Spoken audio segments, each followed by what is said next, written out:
Next slide, please. Oh, Thank you everyone for coming to tonight's virtual meeting on adaptive sports. We're excited to hear from some of our local adaptive athletes. And this is a continuation of Organ Spinal Cord Injury Connections, ongoing sessions of educational forums. Tonight's session will be recorded for our community members that couldn't attend. And please do not share any personal information that you aren't comfortable with being recorded. We'd like everyone to know that this is a safe space to share and ask questions. So please respect others' opinions and experiences. Please stay muted during all the presentations, and you can put questions in the chat that I'll read at the end, or save your questions for when everybody's done presenting. cool. All right. Well, first up, we have Ed Schur. He does wheelchair rugby. He plays and coaches for the Portland Pounders. Ed Schur, take it away. Well, I'm not sure exactly what I'm supposed to be doing here, but I got brought in this afternoon to take Kip Johnson's spot. But a little background about myself, if you want to start with that. I started playing wheelchair sports in 1986. I was introduced to wheelchair sports through the National Veterans Wheelchair Games. And then I discovered wheelchair rugby in 1989 and helped found the team in New York before moving out here in 97 and started playing and coaching with the Portland Pounders. I think the team was then the Portland Quad Cannibals, but since then I coached the team until 2016. We've ranged from very recreational at times to winning the national championship in 2013. So we've had a lot of different levels of play here in town. And we've had a number of, I'd say in the time I've been here, we probably have had 40 or 50 different players come through our team. I think it's been a pretty good experience for just about everyone. As most of you know, if you've been around wheelchair sports, all the positives that there are that come from being part of a team and just being involved in sports again and being able to move and compete and do things together. It's an incredible community, and it helps those of us with spinal cord injuries and other disabilities in so many ways, whether it's the mind, body, or spirit. It just helps people do better overall. So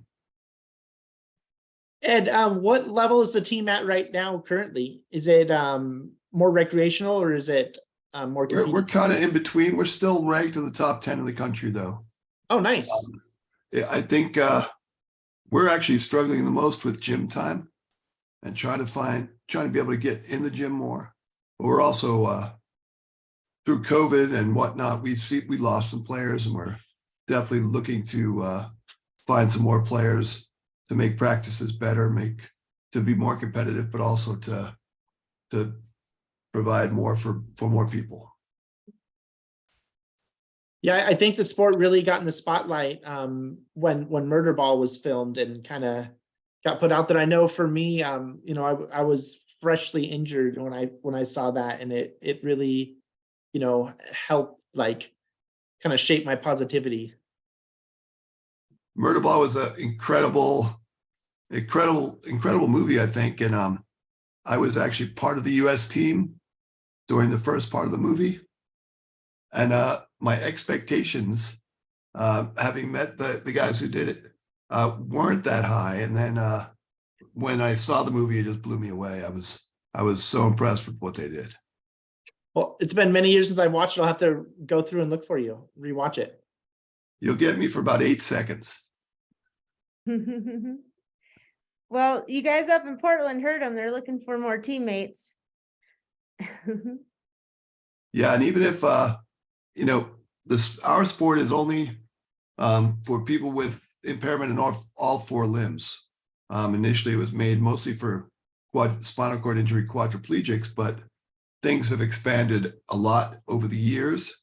But if there's basketball players or other people with more function that want to come out, get in a chair and push, you're always welcome. Thank you. We just got a couple of the pictures you shared. These are awesome. So this picture is from right after we won the championship in 2013. Very cool. I love those chairs. Oh, Yeah, If no, you- this is a slide for anybody that's interested in finding out more information. Ed, you might know, is this the best contact? This is what I found online. It is now, yes. Okay, So Kip is coaching right now. I stepped back a few years ago, and actually didn't go back after COVID until this last October. So I'm serving in the more old man mentor role. well, thank you. I really appreciate your time. And if you don't mind hanging out, I'm sure there'll be some questions at the end. Sure. yeah, and just a reminder, people feel free to put questions in the chat and we can, so you don't forget them, and we can get back to those at the end too. Yeah, thank you so much. All right, next up we have Matt Thomas. He is an adaptive paraglider. So Matt, I'm gonna let you take it from here. And you just have a few picks, so let me know when you want me to change slides. All right, great, thanks. Yeah, it sounds funny when someone says that you're an adaptive paraglider. I don't know if I'd go that far, but I've done it a bunch of times and love it, and hopefully we'll continue to do it. But it's kind of like one of those sports where you there's a lot to learn, and it could take a decade to actually get really good at it. So but yeah, a little background about myself. I was injured in 2009, July 9th, 2009. It's funny, can't remember very many other dates, but I definitely remember that one. I was mountain biking up here near between Talent and Ashland, Oregon, and just kind of overshot a gap jump and kind of lawn darted into the base of the next jump and woke up in the ICU in the at Providence Medical Center here in Medford.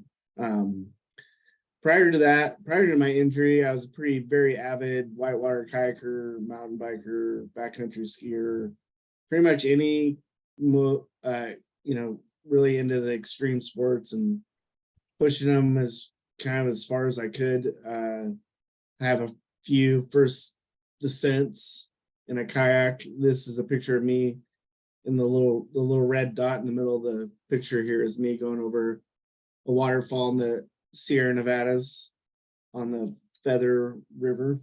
Is that before or after your injury, Matt? Before my injury. Yeah. Okay. I actually haven't been in a kayak since my injury. And I'll touch on that in a little bit. But yeah, when I was in the hospital, I was just, I knew I wanted to do something outside, and was just started kind of like thinking about different sports that could potentially be suited for kind of my new way of life, I guess, if you will. And I didn't really want to recreate the sports I used to do. I just knew they would never be the same, and I have a long history of fantastic memories of those sports. And so I didn't really want to tarnish those memories. And mainly because I wasn't sure if I was psychologically strong enough to be able to do that. So I was kind of looking at other sports, and I saw just a little clip on YouTube of some guys in a trike like what's shown in this picture here, paragliding in Europe. And I did a little more research, and I found there's back then there was a another organization, I can't remember the nonprofit, but they were they're mainly focused on, veterans doing it. And they, they had like, they would get together like once a year to do some flying. And then that kind of all disappeared. And then a friend of mine introduced me to this guy named, over email and internet. I introduced this guy named Chris Santa Croce, and he had started this nonprofit called Project Airtime. And their whole goal is to, get people with at any level of mobility airtime. And Chris Santa Croce himself he actually had a spinal cord injury, and he's, fully recovered. But he was on the Red Bull Air Team or Air Force team. And he's done all kinds of crazy stuff, like, base jumping off bridges and cliffs, but his main thing was this paragliding. And he's just kind of one of those salty the earth kind of people. And they're out in Salt Lake, Utah, and you just get a hold of them, and they'll, if you can't afford the hotels, they'll try to help you with that. I mean, they have a fund available to help you get there, stay there, and fly. So, and it's pretty amazing. The first time I did it, it's you're kind of you're going along. You get, they transfer you into the track. I need help transferring. I can't transfer myself, so I'm a C5 complete with very little tricep strength. And they, get into this track, and you get all the straps on, and then, they have like Chris is, you do a tandem flight, so he's attached to the back of this trike. And then you have a couple other people kind of like holding, because you use a bigger wing, so it's kind of like, if it's a little bit, depending on what the conditions are, you're like, there's like 3 people around you, and everyone's talking, and you're going through your checklist of like helmet, yes, buckles, yes, and all these things. And it's also like really rattly, and you're running towards the edge of this like drop off, and it's super chaotic and stressful. And all of a sudden you just separate from the earth, and it's just calm and quiet. It was unbelievably, like, I was shocked at how quiet it was. And just that start, and you just kind of, I'm an adrenaline junkie, and and this was definitely adrenaline, but not to the same extent of feeling like scared or dangerous. It was just it's, you can't even describe it, because you're just floating in the air. And it's pretty amazing. And this place where they do it out of here, and it's actually in Draper, Utah, which is just south of Salt Lake. But literally where you launch from is a city park. So they have like handicap parking, handicap bathroom, like, it can be better suited for it. And like the guys that paraglide a lot, they call it the wave park of paragliding, because the conditions are pretty consistent. So, if you go there for a little block of time, say 3 or 4 days, the chances are really high that you'll be able to get the fly. But yeah, and some of the other adaptive sports I've done, I did a little bit of adaptive sailing, which was also very cool. I was down in San Diego doing some kind of physical therapy stuff for a while, and someone kind of introduced me to it. But they have these boats, they're called a Martin, and it's like 16-foot sailboat with, it has you have 2 sails, and they're the main sail and then the jib, and you sit down below the boom of the mainsail, So you're kind of down in this little cockpit and has a weighted keel. So you don't have to worry about like shifting your weight and all that. And they can set it up to where you can literally control the rudder and the sheets, which are the ropes that let the sail in and out that change the tension on it, with a joystick. And I've actually heard, and they even have like a sip and puff set up that you can even. So, yeah, so on the very first day I did that, I got to, there's a guy that goes with you, because I knew nothing about sailing, absolutely nothing. And he's telling me what to do, like turn here, let the sheets out, do this, do that. And we're like sailed all around the San Diego harbor, which was while I was doing it, it was incredibly stressful because there's like, Navy boats coming in and out. There's other giant sailboats all around. And I'm like, I'm literally in charge and control of this boat.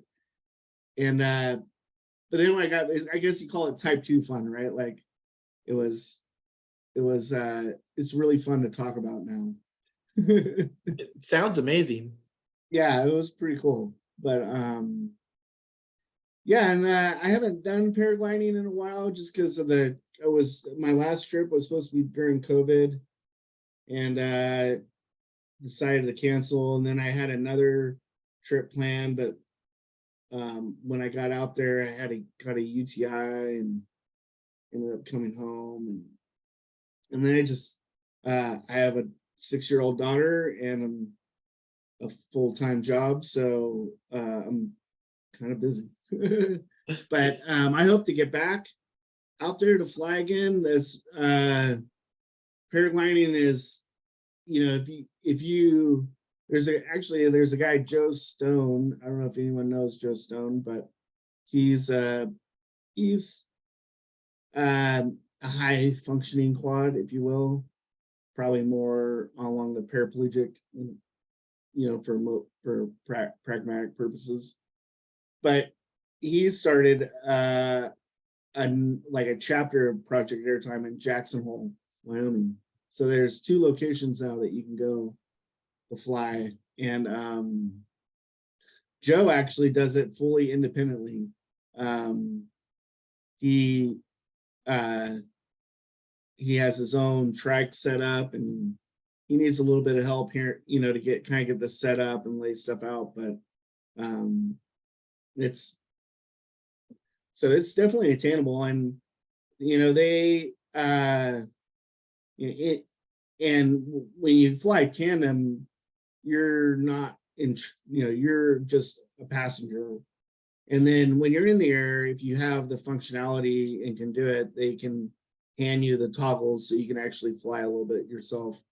But after I did I think maybe 10 tandem flights, and then I was actually able to do some solo flights. They're short, they call them sled rides, where you just basically glide down, take off, and then glide down to the landing zone. But there's this kid there that had extreme cerebral palsy, couldn't talk, could barely move at all. And they took him, and he just had the biggest smile on his face after landing. He was kind of a daredevil, I think. But yeah, it was pretty cool. So, but paragliding has definitely sparked my interest into checking out some more flying opportunities. I know that there's some fixed wing gliders that have hand controls. I think they're somewhere in the Inland Empire, of California, Riverside zone. I saw that there's a place that does that there that I would love to check out. The one thing that's tough about paragliding for me is I'm super sensitive to the heat and cold. So if it's 68 degrees, I'm freezing my butt off.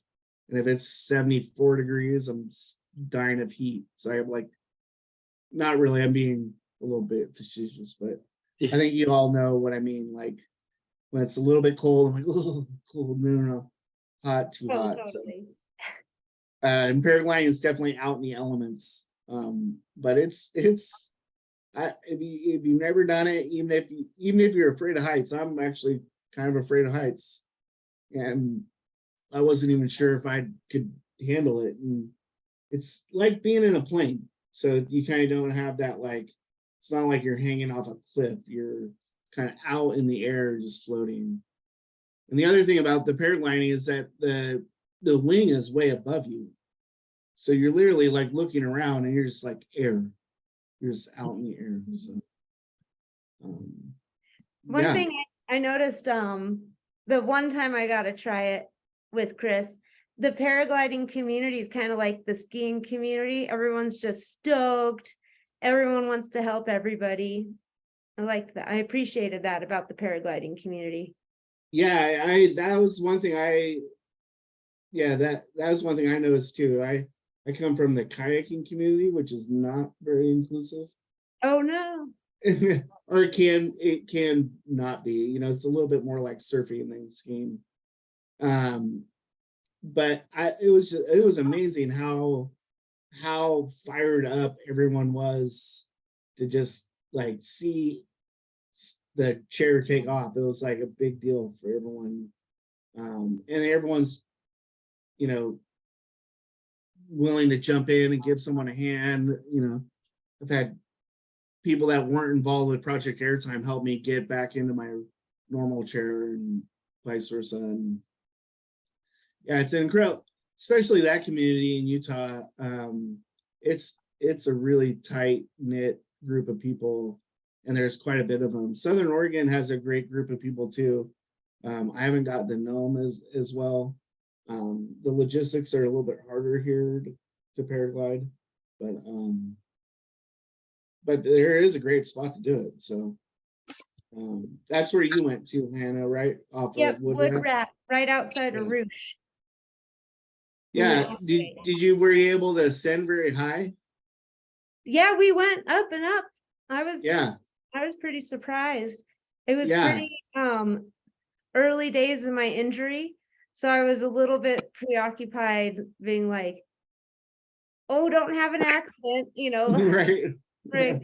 But it was so much fun. I didn't like taking control of the directions though. When Chris gave me that option, I did it for a second and I said, hey, can you just drive and I'll just enjoy the ride. Right. Yeah. Like the first time I did it too, I was super nervous. Like, am I gonna like make us crash? You know, like, but you know, I think Chris has pretty good self-preservation instinct, so he's probably not gonna give it to you if it was dangerous. Right? Yeah, and he shows too. He's like, I can just take it back over. Yeah, he's a really cool guy. So my opportunity was he was out for a paragliding like championship, or I don't know, they were having an event. So I got connected with him. So Project Airtime does come to Southern Oregon occasionally. So if anyone's interested, definitely check out. They also go to they also fly and I think it's not since COVID, but they also fly in out of Seattle off of what's the spot? Tiger Mountain, I think it's what's there, right outside of Seattle. And I like the best way for that would probably get a hold of like the local paragliding community there, because I don't think he's been back there since COVID, but just needs a little motivation. So where do you live, Matt? This is Tony. I live in Medford, Oregon. Well, how come you've never been to any of the get-togethers or anything? You guys meet on Sunday nights, and that's all. It's almost impossible for me to make Sunday evenings work. So I've tried to make a couple other things, and just work and family. Yeah. Well, thank you, Matt. I really appreciate you sharing.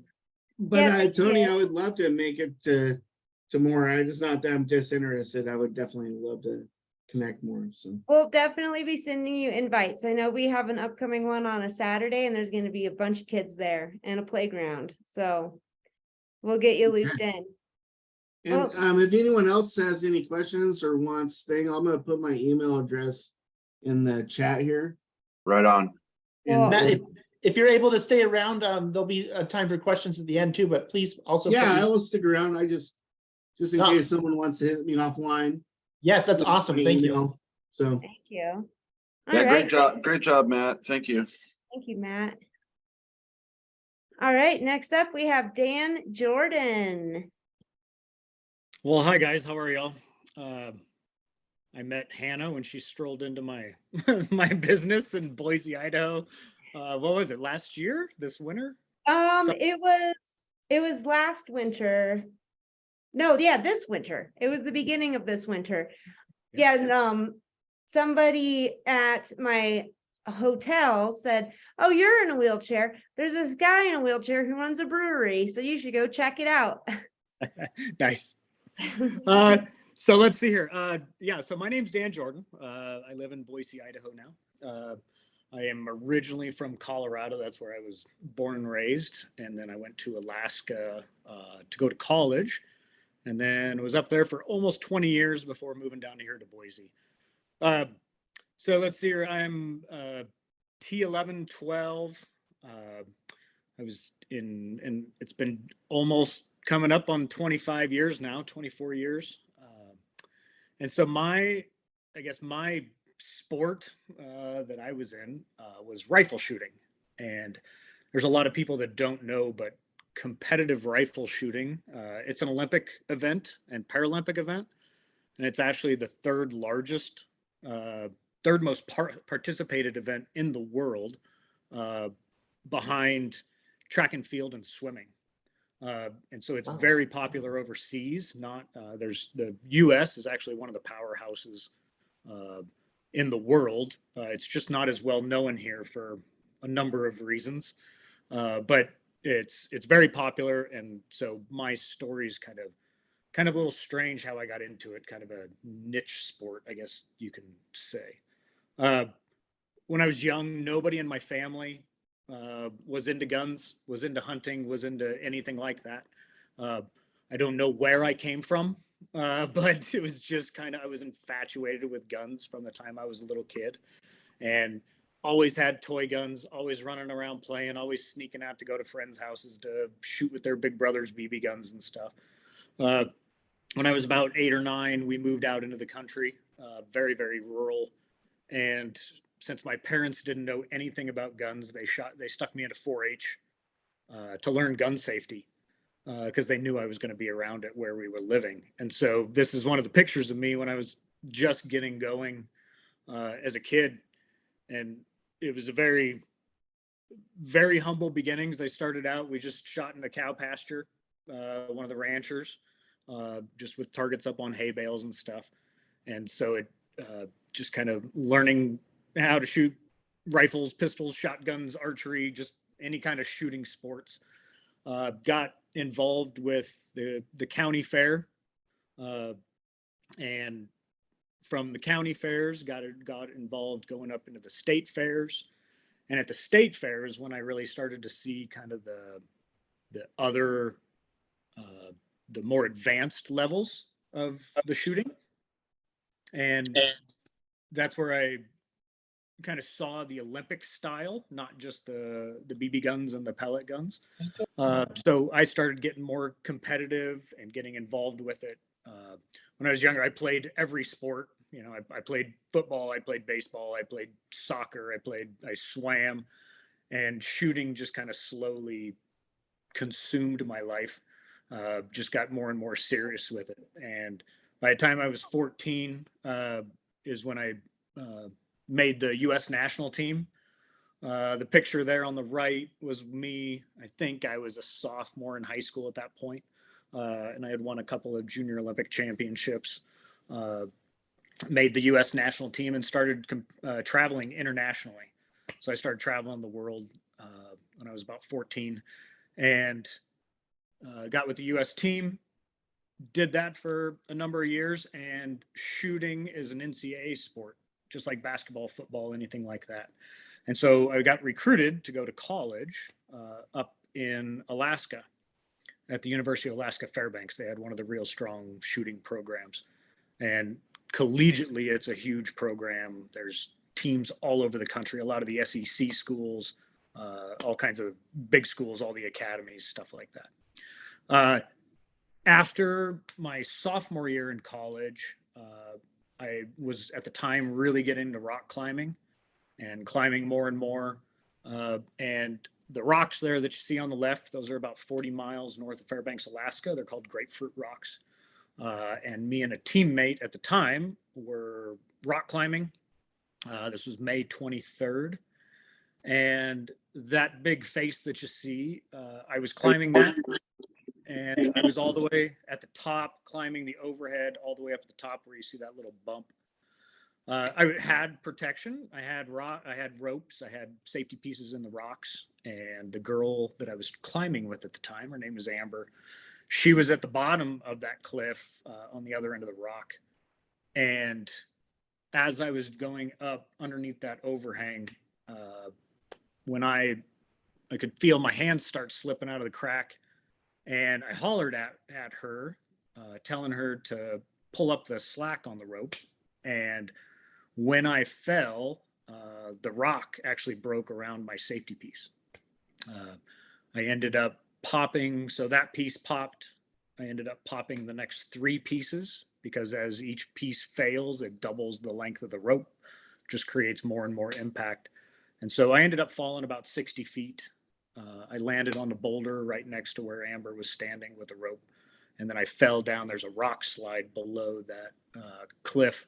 And I ended up rolling down that rock slide.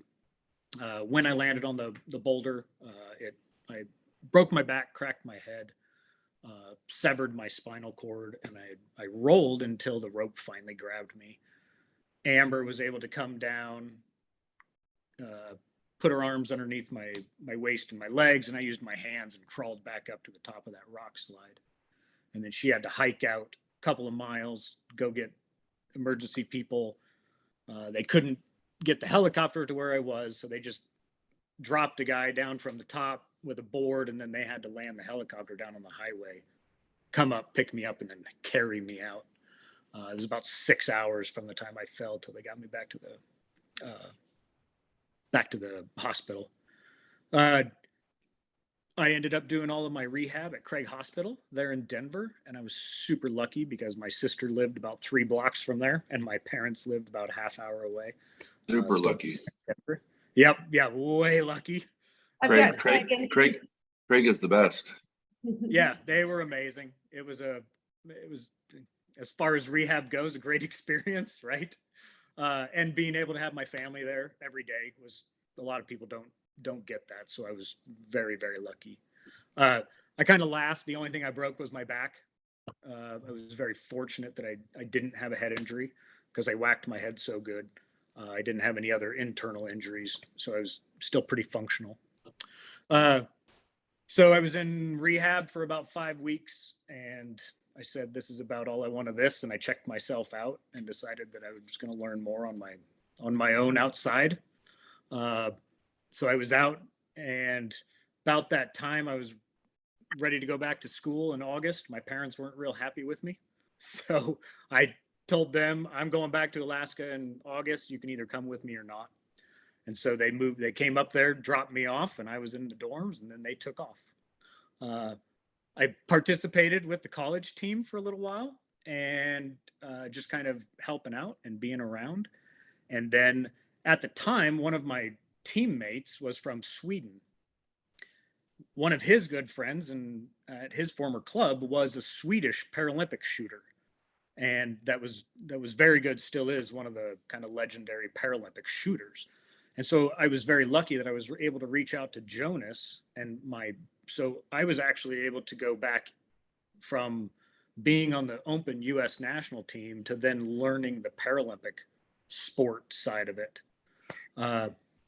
When I graduated from college, I moved back to Colorado to go to gunsmithing school. And when I got back, I decided I didn't want to go to gunsmithing school. I wanted to shoot full time and figure it all out. So I moved back to the Olympic Training Center there in Colorado Springs. I Took a while. I had to pay my own way for a while and go on a few trips to get my scores and to prove that I could be on the team. After that point, I became a resident athlete at the Olympic Training Center. I was sponsored by Home Depot. So I was on what was called their Olympic Job Opportunities Program, and where I did a bunch of promotional stuff for them and got a paycheck from them, which was awesome. That point, I ended up being able to compete. And so Paralympic shooting is really cool. They have a couple of different classifications for all different injury levels to kind of even things out a little bit. So you've got kind of amputee classes, you've got the para classes, and those two actually compete against each other. So it's a level playing field. It just depends on how much back support and things like that you can use. There's also quad classes where they use a spring stand. And so it's one of the few Paralympic events where you only have 2 divisions and 2 classes. Everybody competes together, so it's kind of cool. It's an uber precision sport, and so the rifle that you see there is one of our 22 rifles. We shoot 22s and air rifles. The 22s, it's a big fancy 22. They weigh up to 16 pounds. We shoot at the club level. You'll shoot indoors at 50 feet, and out the international level, you shoot outdoors at 50 meters. And you shoot a couple of different positions. There's no scopes, no optics. It's all iron sights. It's all peep sights. So there's no magnification or anything like that. The 22s, when we shoot those outdoors at 50 meters, it's 55 yards. The 10 ring, the bullseye that we're aiming at is 1 centimeter. It's the size of a dime. So it's a real high precision thing. The air rifles that we shoot are just really fancy pellet guns, essentially. They weigh up to about 12 pounds. Same thing, all peep sights, all iron sights. And those we shoot at 10 meters, which is 11 yards, basically. It's 33 feet, and the 10 ring for that is 0.5 millimeter. So it's the size of the period in the newspaper is what we're aiming at. And it's all unsupported standing, kind of like you can see in that picture to the right. So you're not allowed to rest it on anything. You're not on any kind of bipod or rest. And the top shooters will hit that 0.5 millimeter dot 55 to 60 times out of 60 shots. So it's very much a mental game. Golf and shooting are extremely similar in that you're trying to do the same thing over and over and over. So it's an extreme mental sport, but then the physical side comes in because the matches take a long time. The air rifle matches take about 1 hour and 45 minutes. The small bore matches can take up to 3.5 hours. And so having that physical endurance and that mental endurance. I ended up competing world championships, World Cups all over the place. I did compete in Athens at the 2004 Paralympics. I competed in 3 events there. I won a silver in one of them. This is a picture of the University of Alaska Fairbanks rifle team. We've won 10 NCAA national championships, 3 of those of which I was a coach. Once I retired from shooting, I went back to coach at the university. And then these are all Olympic athletes from the program that have come through, and then all the teams that are around the side. And one of the things that was cool is that the girl that I happened to be climbing with was also one of my teammates, but she didn't want to date me because we were teammates. I thought I could get an in by teaching her how to rock climb. Ended up, she was on the other end of the rope. And then about 10 years later, we ended up getting married. So we've been married for 13 years now. And she also was an Olympic, she was a shooter as well. She was a 4-time NCAA champion and then was the alternate for the 2004 Olympic team. And then she was the athlete services coordinator for both London and Vancouver for the Paralympics. So she's been to two of those, helping out as a ASC also. It's been incredible. The shooting's has taken me, done a ton of things. I've been to the White House 3 times, both for the Paralympics and as a coaching with my teams. Been all over the world. It's just been an incredible opportunity. And I know the first gentleman talking about rugby and about the team aspect and how much it brings to us. Shooting, athletics has taught everything as far as life, the discipline, goal setting, just work ethic. All of those things come about through athletics, and it's just so deeply ingrained with me, my business partners, my wife, just our lifestyle. Everything is from athletics, and it's with us, we're in individual sports, and it's just a little different in that when I was young, I got tired of always hoping for my team to work hard and for a team to do it, and relying on other people. And so I went into individual sports because I liked my destiny being up to me. And if I wanted to do better, I just worked harder. And it was always one of my things that I knew that I trained more than anybody, and I spent more time on the range, and that anytime I wasn't doing it, I felt guilty, and I knew that somebody else probably was. And so that's one of those things of being an individual sport. And so after I retired from my competitive shooting, I went back and coached for 11 years there at the university.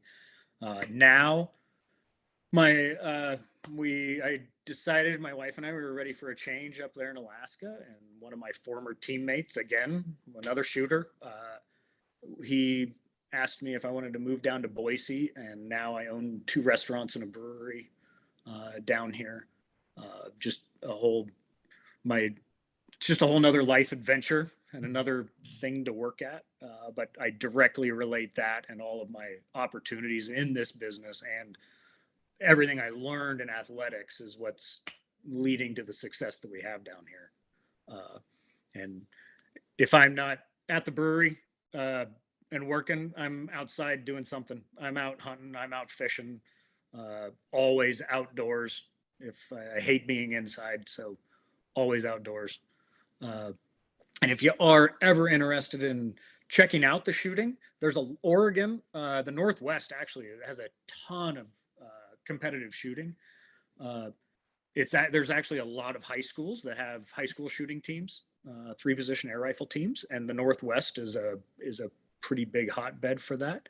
The Oregon State Shooting Association would be able to point you to where some of those clubs are, and they would be happy, I'm sure, to get you involved and try things, or find out people that could do more information. The Civilian Marksmanship Program, CMP, that's a huge national organization. It's kind of like the Boy Scouts and Girl Scouts. The CMP is a nationwide thing that runs a lot of programs, and USA Shooting is the national governing body that controls the Paralympics and the U.S. national team. So any of those resources, if you're in Oregon, the State Shooting Association would be a great way to find ranges that are close to you. So, but a huge opportunity for any level of injury, because there's all kinds of adaptations for sip and puff triggers and supports down to, just anything. So it's a cool opportunity. Cool. Thank you. What Absolutely. an incredible story. Yeah, thank you, Dan. Appreciate you sharing. What's Absolutely. the name of your brewery? It's White Dog Brewing. Do you mind putting that in the chat so people can check it out? Sure, absolutely. Yeah, it's super fun. The main When I brewery stopped in by, I didn't have any time, but I was really mourning the fact that I didn't have much time because it was a beautiful brewery. Absolutely. Yeah, it's cool. The main brewery and restaurants right in downtown Boise. And then the other one is it's only about 15 minutes from the Oregon border. It's over in Caldwell, not far from Ontario, Oregon. So We'll have to rent a party bus and do one of our wheelie meetups out in Boise. absolutely love it. Well, thank Yeah, you so much. I make it out to Boise periodically. I'll have to check it out. Yeah, hit me up. Be happy to show you around. Dan, if you don't mind, stick around for some questions at the end. Absolutely, will do. Thank you. All right, next up we have, oh my gosh, Liam, there we go. Liam Frobisher. Yes, hello. I am Liam. So I play wheelchair basketball. I started playing about 6 or 7 years ago. Shortly after I had my injury, if you want to call it that. It's classified as an injury, but wasn't really like a incident. Pretty much I woke up, my legs were, cramping a little bit. Something felt kind of off, called my parents downstairs. It starts getting worse and worse, and within an hour, I'm just completely numb from the waist down. And so, we call 911. I go to the hospital and they do all these tests and they don't really know what's going on. And then I stay there overnight and for a few days and they put me on steroids and nothing's really coming back. And so they diagnosed me with transverse myelitis. And I'm only 12 years old when this is all happening. I'm in the middle of 7th grade. So that was a huge change, especially for me at that age, to go through and just kind of having to relearn life, just simple stuff, getting dressed, getting in and out of bed, picking stuff up off the floor, doing all that kind of stuff in the hospital. And it was definitely, it really got me down at times just because it was so frustrating and such a big change. But, luckily I found basketball while I was in the hospital actually. And shortly after I went to a practice with the Portland Junior Wheelblazers. I didn't really want to go very much. I was kind of skeptical about it, even though I liked the idea of it. And my mom eventually forced me to go. And so I went and I just loved it right away. It was great to see and interact with different people with all different kinds of disabilities and to just be like, when I showed up to that practice and played, I wasn't seen as like a wheelchair basketball player. I was just seen as a basketball player. Like that's what we're all doing there. And so I stayed with the Portland team and I played on the Portland Junior Wheelblazers for 5 seasons, all through in 8th grade and then all throughout high school. And I made a lot of great friendships there. And we made a lot of improvements, as a team, and I made a lot of improvements individually on my game and just got better and fell in love with it more and more. I had a pretty big sports background before I was paralyzed, watched a lot of NBA and NFL and MLB. And so to be able to go in and play wheelchair basketball and have, the rules very similar to able-bodied basketball and to get in and compete in a high-level sport like that was just what I needed. And I learned a lot too, just life stuff, traveling with a team and doing that kind of stuff. So it was a great journey throughout high school to be able to be a part of that and be a part of the wheelchair basketball community and really see over those 5 years, practice and effort pay off. We went from, when I first started playing, not really winning any games to making it to the nationals tournaments the last couple of years. So that was great, and for all of us, for coaches and players alike. And so this year I'm a freshman in college, so I'm going to Eastern Washington University, and we just finished up our first season there. I finished up my first season here and one of my teammates from Portland also went here this year. So that was cool to be able to stick with him and meet some new people, make some new friends, new teammates, and kind of help get this program going because it's a lot bigger at the collegiate level, at least in the East Coast.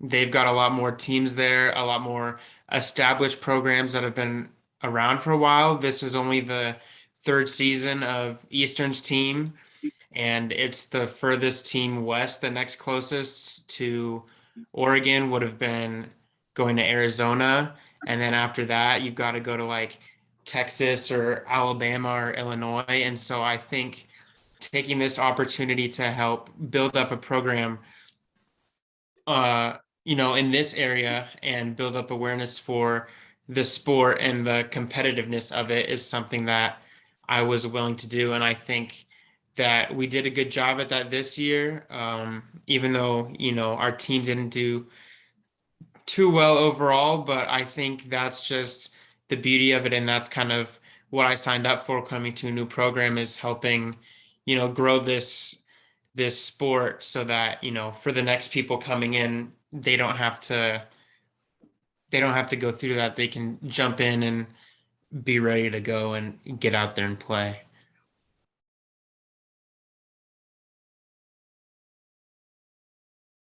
That's awesome, Liam. Thank you so much for sharing. Yeah. And then for information about the Junior Wheelblazers, that's through Adaptive Sports Northwest, correct? Yeah, Adaptive Sports Northwest. I worked with them a ton, and they have a lot more sports than just wheelchair basketball. Wheelchair basketball is the one that I connected with and that I participated in, but I've seen a lot of different sports that they run and, gone to different events representing them and with them. And it's a very positive and a very welcoming community. And like I said, it was great, especially for me being younger, to be able to go in and, meet people my age and meet older people, more experienced people who had been dealing with disabilities, who have had disabilities for longer than I had, when I was newly disabled, to kind of experience all those different experiences that people have gone through, and all the different types of sports and ways that they've adapted. And so, yeah, Adaptive Sports Northwest is a great place to go, basketball or, any other sport. Thank you. I appreciate you sharing, and I look forward to how next season goes for you guys out there. And Yeah, thanks. Absolutely. Looks like fun. All right, next up we have Franklin. Franklin, how do you pronounce your last name? Ochita. Vegeta. It's actually spelled wrong, but that's okay. So Did I? you just transpose the U. It's ouch IDA, but that's doesn't matter. Anyway. Sorry about that. Oh, that's right. All right. Again, I'm kind of affected at a 6 level. What they call myelinating polyneuropathy. I was diagnosed in 2012, and I got really, I got worse and worse. I got pretty much. I was at OHSU at 100, pretty much quadriplegic. Couldn't keep my eyes closed, kind of thing. Hey, Franklin, this is Tony, and I'm sorry to interrupt, but you're really kind of breaking up there on my end. I don't know about anybody else's, but you're breaking up real bad. Maybe if you could scoot a little closer to the microphone. Okay, I'll try to. Thank you. Yeah, okay. So 2012 is when I started. I didn't get out of that the hospital bed for a year.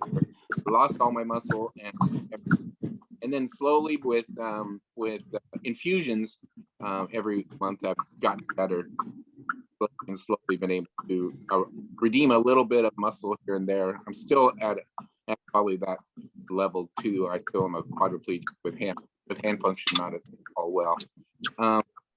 So I went to a Halloween party, and Brian Keene was there, and he invited me to go out and watch these guys play power soccer. So I went out there, and this little 5-year-old with a head array comes and plays soccer, and he crashes into me, and I thought, oh boy, first time out playing with these wheelchairs in soccer that I had hurt this little boy, and this little boy was just so happy that he got out there and was able to play. So it was one of those things where I thought I had to help him help grow this program. So and we were using converted regular everyday chairs, like center drive chairs at the time. It was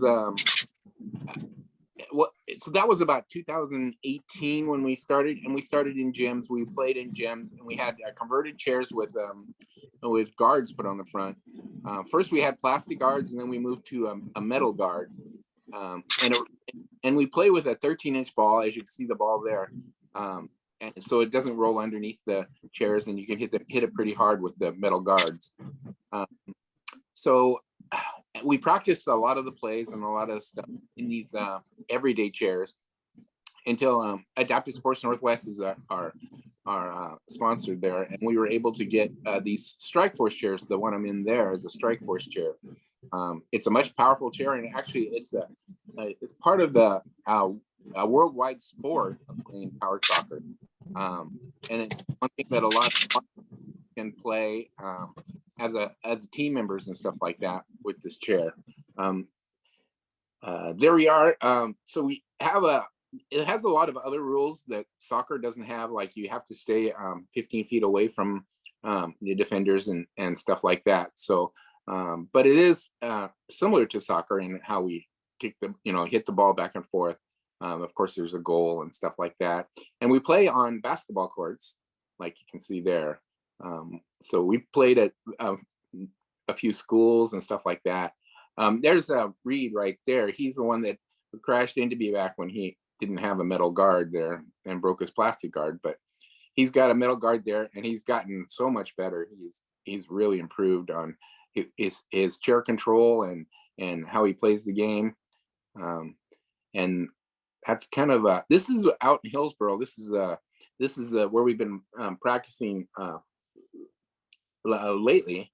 It's one of the things where the team is all there. Our first trip was down to California to Berkeley, and we learned a lot down there playing with another team that was really good.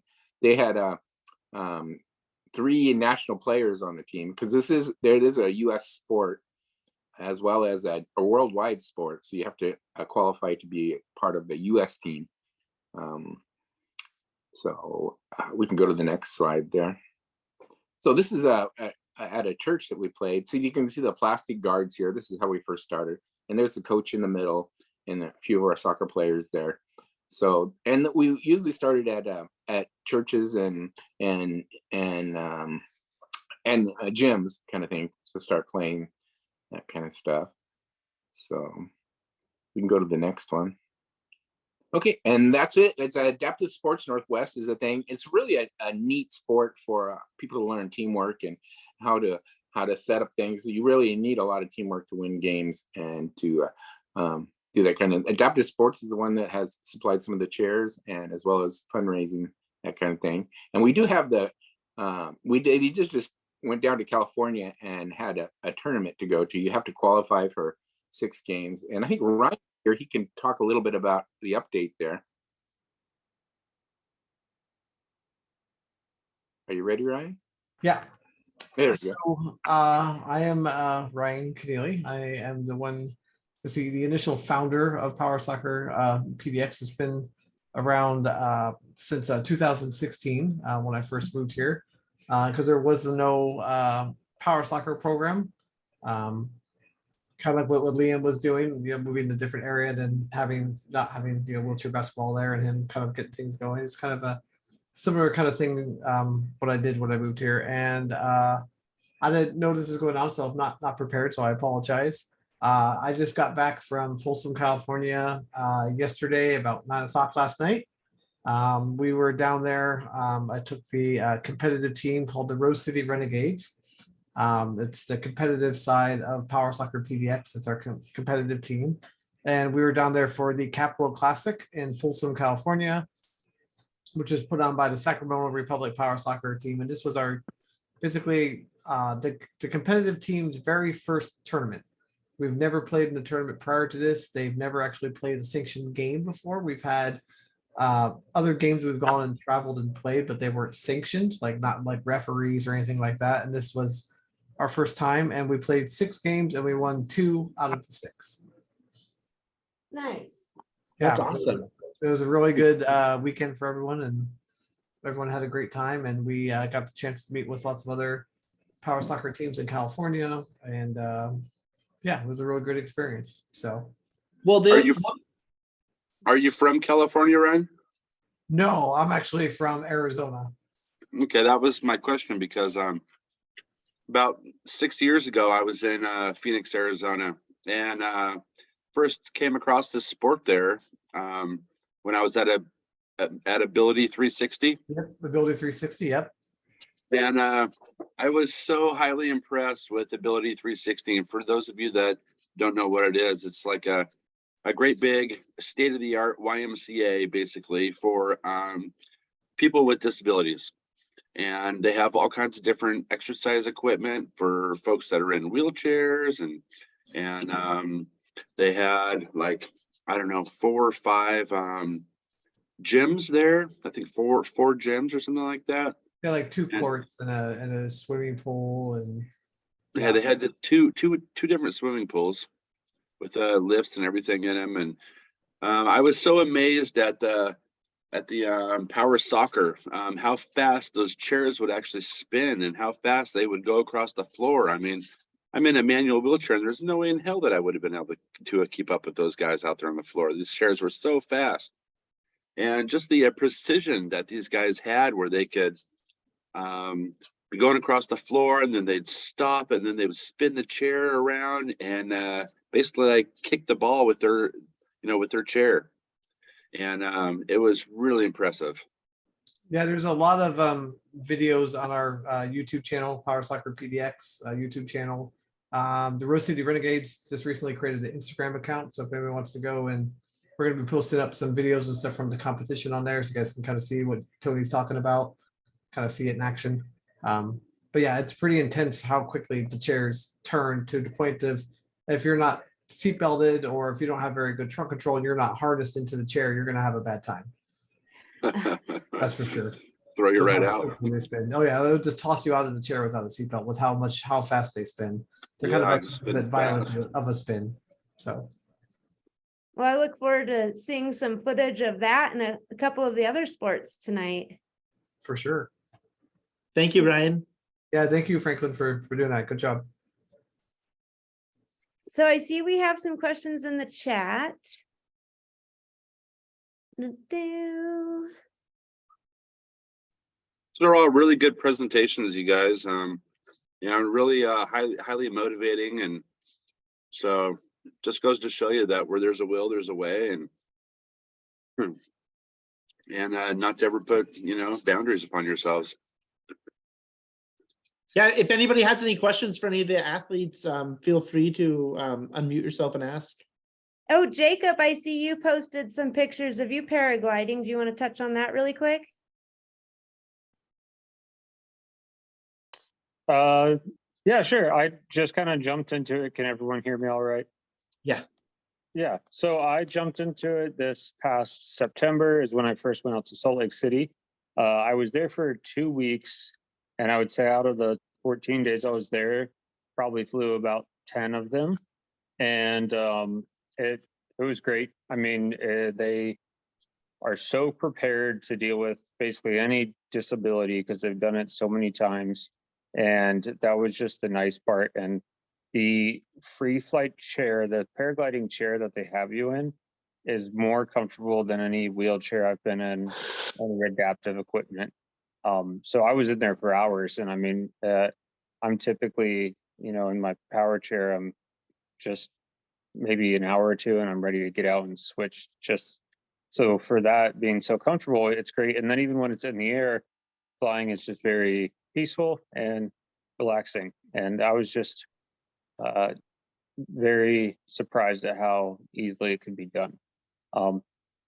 If you're in the area of, I'm in Vancouver, but you can find someone around here that has a a trike or a paramotor, and you could do a tandem flight and see if it's something that you could possibly do. That was the first step I did.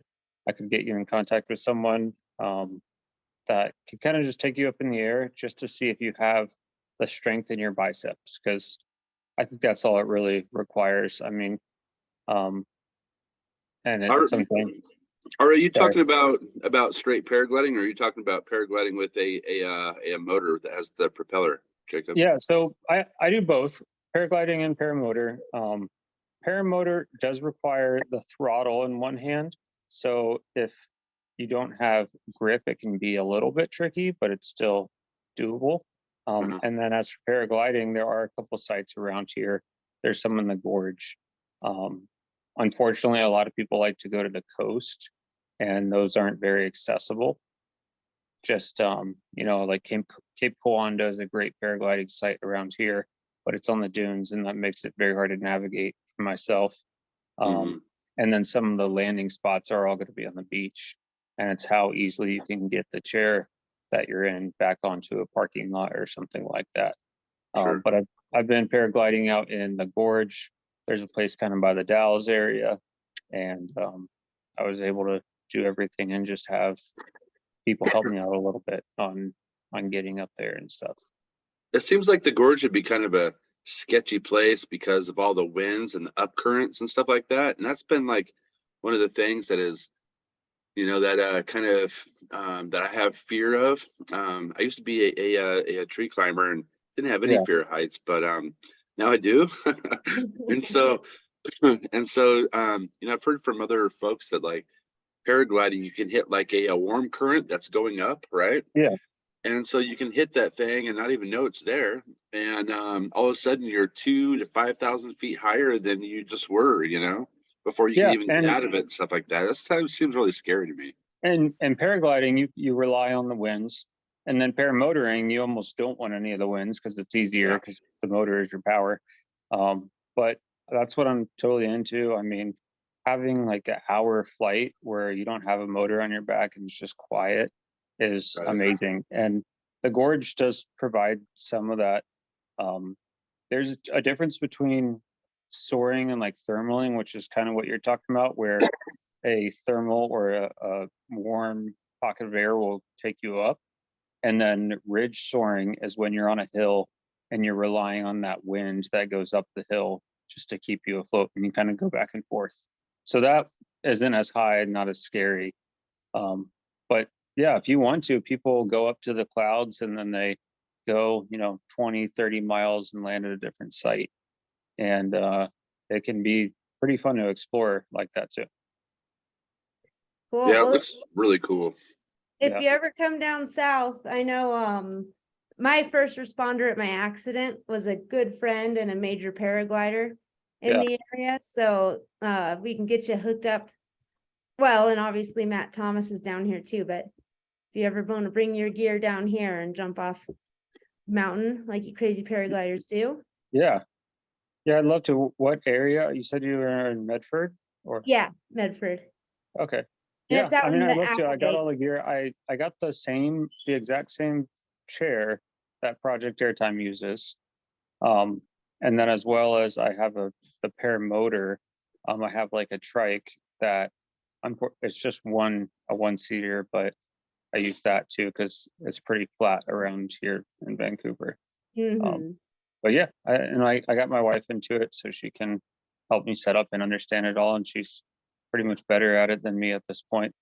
But yeah, I've definitely got into it in the past 6 months, and it's been great.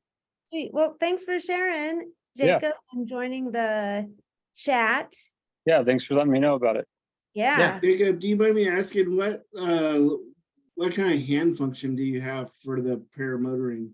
So my left hand I can open and close it, but I can't feel anything but my thumb.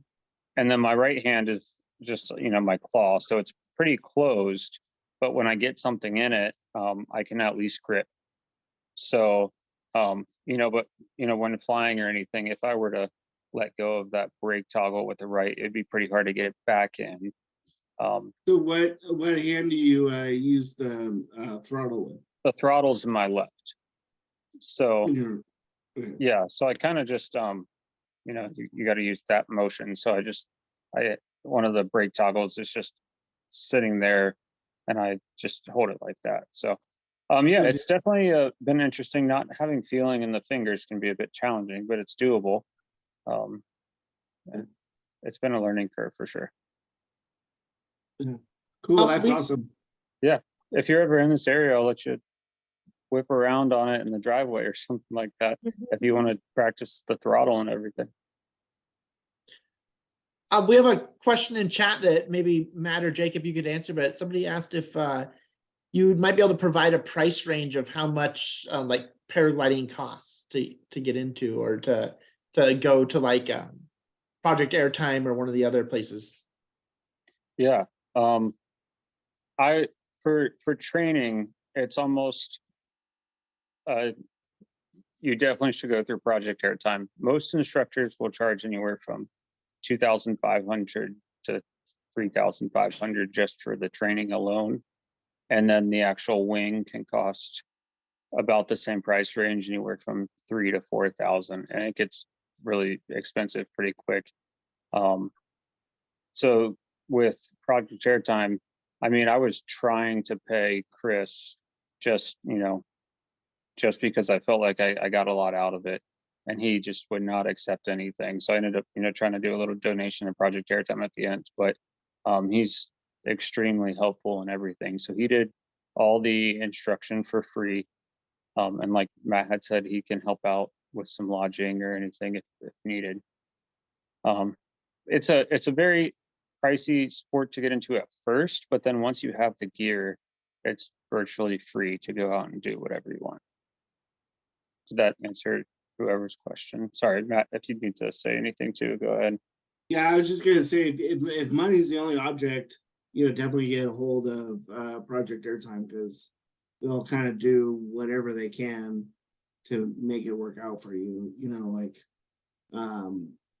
I've been fortunate enough to be able to like pay for my own lodging and gas when I've gone out there, you know, making the trip out there. But you know, like there's another guy there that didn't have that, and they put him up, and you know, they're able to use their fund to, you know, pay for his gas, pay for his hotel while he's there, and then give him all the free instruction. And Chris, you know, that once you're in with that crew, it's kind of like being in the mob. You're once you're in, you know. And yeah, so I would just, and I would also Chris is I guess brief on the texting and communication. So don't get discouraged by that, because he is all heart and loves it, but his whole MO is he doesn't want to be the motivator for you to be there. But just know that he'll do kind of whatever he can to make it happen for you. So I had been planning a trip out there for like a year. and like right up before I was leaving, I was like, so it looks like the weather is gonna be kind of dicey next week. You know, is next week still a good week? Because like we could postpone. And his literal response was sure. I had like 8 questions, and his response was sure. So it was like, but once you meet him, he's just the greatest guy ever. And so I just don't be discouraged by his brevity in the communications. So. Cool. Why the topic of you know, cost for some of these equipment and programs? I'd like to share that on organsci.org, our website. We've done a past educational forum like this on equipment grants, and so we shared a lot of the grant opportunities that are out there for getting equipment for adaptive sports and getting back out, you know, doing a sport you want to do, but maybe can't afford the equipment to do it. And then also in the chat, Jeannie shared a link to an organization that also has some accessibility equipment funding through the ARC organ and the OSNT program.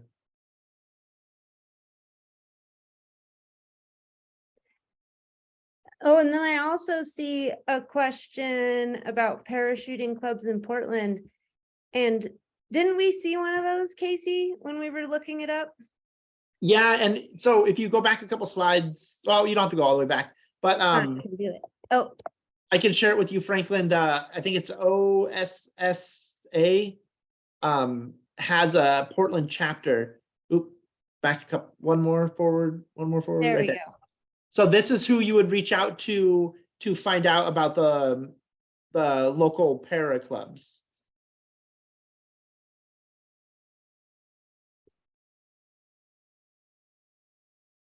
Boom, boom, boom, boom. Are there any other questions? Does anybody have questions?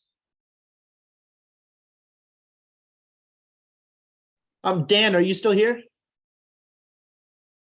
I am, yeah. Hey, so you mentioned you medaled silver, and where were the Olympics that you were in? Athens, Athens. Greece. How was the traveling experience to something like that? And how were the accommodations like once you got there? It was, so any of the, they're not all necessarily Paralympic, but any of the disabled competitions around the world that I went to, the organizers all did great with setting up appropriate housing and meals and stuff like that, with hotels and things depending on, you know, injury levels and wheelchairs and stuff like that. So the travel was you always kind of learn what works for you, and the more you travel, you get used to it, and kind of learn how to do it and make your way around, and how to carry what you need and luggage and all that kind of stuff. So but yeah, as far as the games go, the athlete village is amazing, and you've got everything from every level of injury that's there. So it's a pretty amazing experience. That's awesome to hear, because I know the travel aspect can be very daunting for people, especially newly injured. Getting out of your comfort zone and traveling to unknown. Yeah, 100%. Yeah, and it, like I say, it takes a little bit of figuring things out, just kind of what works for you, and knowing who to ask what, and how to know how to tell people what you need and what you don't. I think that's a big part of it, is sometimes people are sometimes a little overwilling to jump in and help. Mm-hmm. And so knowing how to ask for the right kind of help is a big part with traveling. Yeah, a lot of skills of, just navigating the world as a disabled person go back to self-advocating and knowing when to ask for help, and knowing how to hopefully politely decline help. I've definitely rudely declined help in the past when my patience was thin, but both of those are important. I know with air travel, my biggest one is getting those layovers that are long enough to be the last off and the first on, and maybe have a bathroom break. Yeah, I traveled a lot for both work and for competing, and I try never to schedule a layover less than an hour and a half or 2 hours. And it's not just because of last on, first off. It's also because I like to get out and move around a little bit, because once you're on the airplane, you're stuck. And so it's nice to be able to get out and wheel around a little bit, stretch, go to the bathroom, grab something to eat, stuff like that. It makes a big difference rather than stuck for 4 or 5 hours in a chair. Mm-hmm.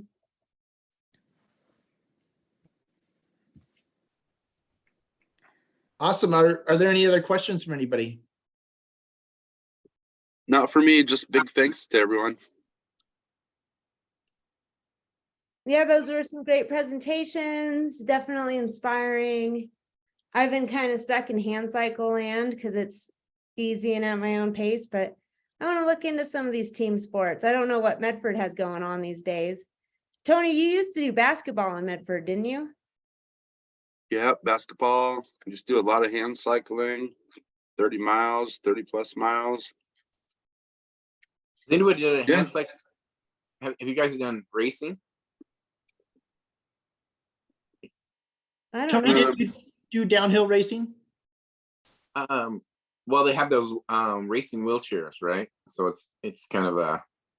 That's what I was wondering if they actually have a, you know, people that race.